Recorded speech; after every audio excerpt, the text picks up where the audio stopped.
Bonjour, je suis Ouma de Projet d'immigration et aujourd'hui je vais vous parler de comment obtenir un permis de travail pour ceux qui ont déjà demandé l'asile. Donc, ces informations sont purement légales et ceci n'est pas une consultation juridique. Si le cas de cette personne est en cours, c'est-à-dire en une procédure de renvoi ou si cette personne n'a aucun dossier et présente une demande affirmative. Si vous avez présenté une demande auprès de l'USCIS de manière affirmative, vous recevrez un formulaire I-797C qui indique la date à laquelle le gouvernement a reçu la demande d'asile. Ou, si vous avez présenté une demande devant le tribunal, vous recevrez une copie de la demande renvoyée avec un cachet. Ce cachet-là indiquera la date à laquelle le tribunal a reçu la demande d'asile.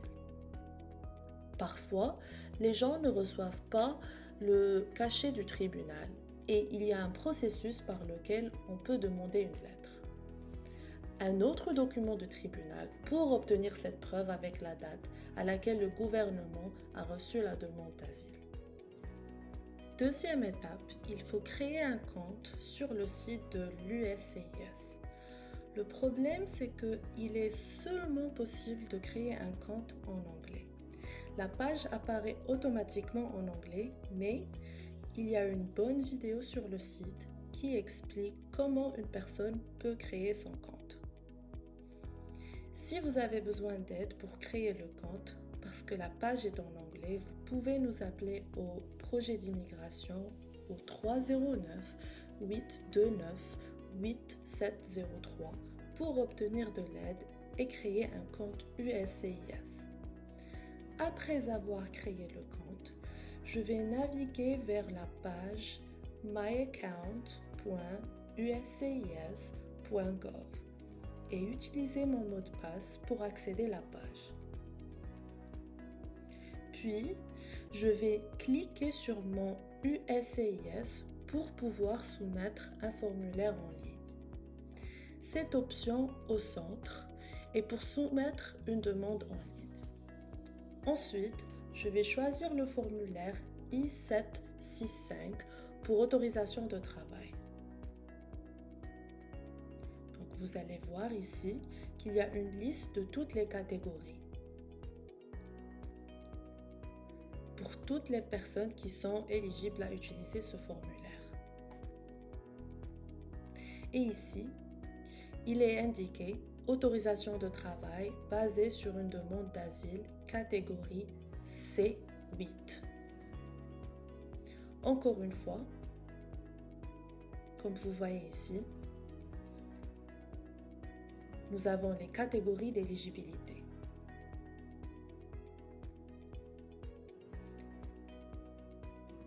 Et voici les documents nécessaires. Vous allez avoir besoin d'une photo d'identité et vous devez choisir la catégorie d'éligibilité C8 qui concerne les personnes ayant la demande d'asile il y a 150 jours ou plus.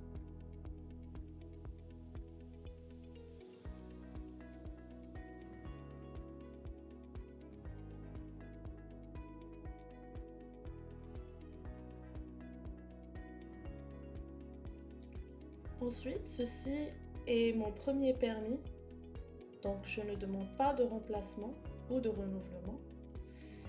Il me demande si j'ai déjà soumis le formulaire I-765 pour autorisation de travail auparavant. Il faut répondre oui. Ensuite, si vous avez demandé à travers un arrêt humanitaire, un autre recours migratoire, vous devez répondre oui.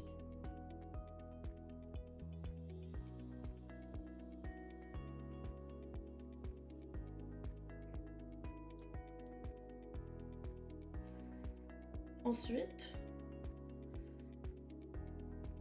je remplis cette demande moi-même.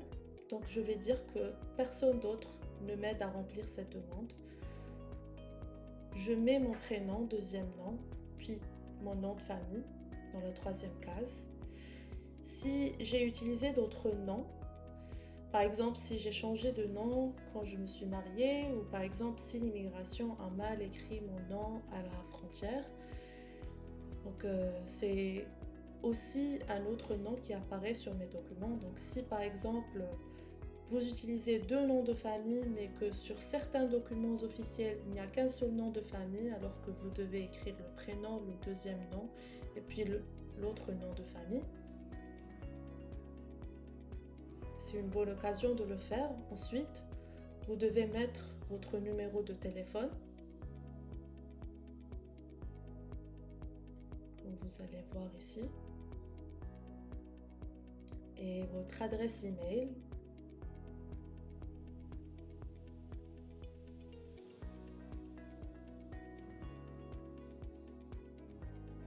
Puis votre adresse de résidence, si vous allez recevoir du courrier à la même adresse où vous habitez, parce que parfois il y a les gens qui vivent dans un refuge par exemple ou dans une maison temporaire et veulent recevoir leur courrier à une autre adresse. Donc les premières cases sont pour l'adresse de réception du courrier, et si vous voulez ajouter une autre adresse où vous vivez, il faut appuyer sur non, l'adresse de courrier n'est pas la même que l'adresse de résidence. Alors, votre genre, masculin, féminin. Si vous êtes également marié, vous devez appuyer sur marié. Assurez-vous que c'est un mariage légal. Si vous vivez ensemble mais pas marié, vous pouvez appuyer simplement sur célibataire.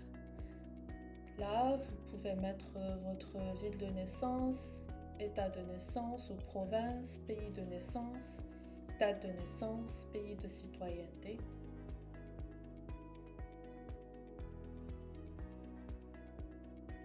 Donc si vous avez plus d'un seul pays où vous êtes citoyen, vous pouvez ajouter ça, et votre date de naissance aussi. Donc comme vous voyez ici, vous pouvez rajouter un autre pays.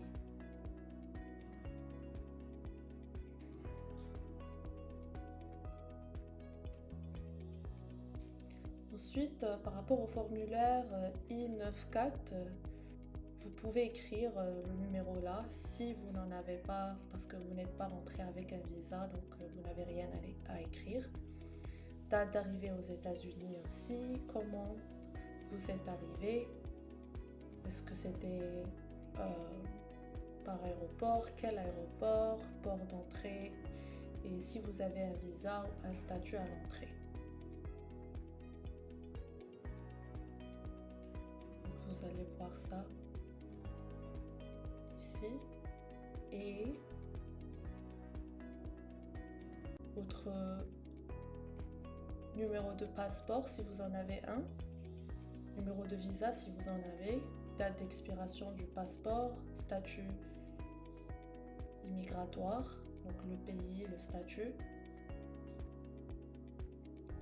Donc si votre visa actuel est par exemple un visa étudiant, donc vous pouvez laisser en blanc le numéro A ou le numéro d'alien number, d'alien.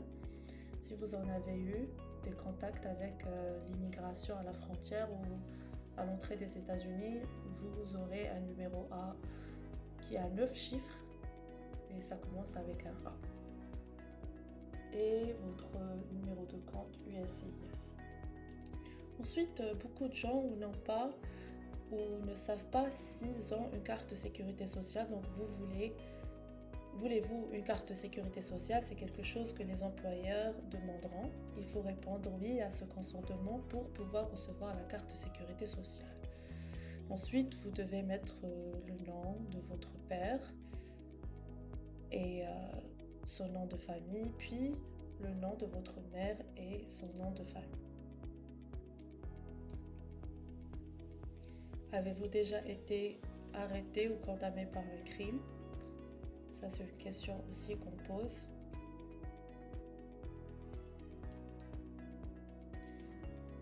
Les photos doivent être de 5 cm, donc 2 pouces par 2 pouces ou 5 cm par 5 cm et ils peuvent être téléchargés sur cette page.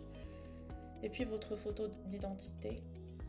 Donc après ça, ils vont vous demander le formulaire I-94 si vous avez reçu ce formulaire-là. Téléchargez-le, sinon vous pouvez laisser la case vide. Il est obligatoire de télécharger une pièce d'identité avec photo, donc ça peut être quelque chose de votre pays, par exemple un permis de conduire, carte électeur, un passeport, pièce d'identité consulaire, etc. Mais vous devez avoir sur vous une pièce d'identité avec photo. Puis, vous allez voir qu'on va me demander une preuve du fait que j'ai fait une demande d'asile il y a 150 jours ou plus. Donc, sur cette page, je dois télécharger mon document qui est l'avis, le reçu de l'USCIS ou le cachet du tribunal sur mon I-589 qu'ils m'ont retourné, ou s'ils n'ont pas renvoyé ma demande avec un cachet, une lettre officielle du tribunal avec la date à laquelle ils ont reçu ma demande. Donc, c'est ça. Et je dois avoir l'un des documents requis prouvant que j'ai demandé l'asile il y a 150 jours ou plus. Ensuite, je vais télécharger ici mon document. Si j'ai un document d'appel, qu'on appelle le document, on appelle ça le PIA, je peux télécharger ça aussi ici. Donc beaucoup de personnes ne l'ont pas. Il est également possible d'ajouter des documents supplémentaires ici. Sur la dernière page de cette demande, il se trouve aussi une petite vérification. Ils vont vérifier combien je dois payer dans ce cas pour que ma demande de permis de travail qui est basée sur l'asile puisse être envoyée. Donc vous voyez ici que je n'ai pas à payer des frais gouvernementaux. Nous avons $0. Ils disent qu'il y a un problème avec mon nom ou mes informations que j'ai fournies parce que j'ai mis de fausses informations pour vous montrer comment faire la demande de permis de travail basée sur l'asile et qui a été soumise il y a 5 mois. Donc ça a été l'étape finale. Et j'espère que si vous avez des questions, vous irez chercher des conseils individuels auprès d'un avocat. Donc, pour toute question ou doute, nous sommes à votre disposition au projet d'immigration. Vous pouvez nous contacter au 309 829 8703. Merci et bonne chance.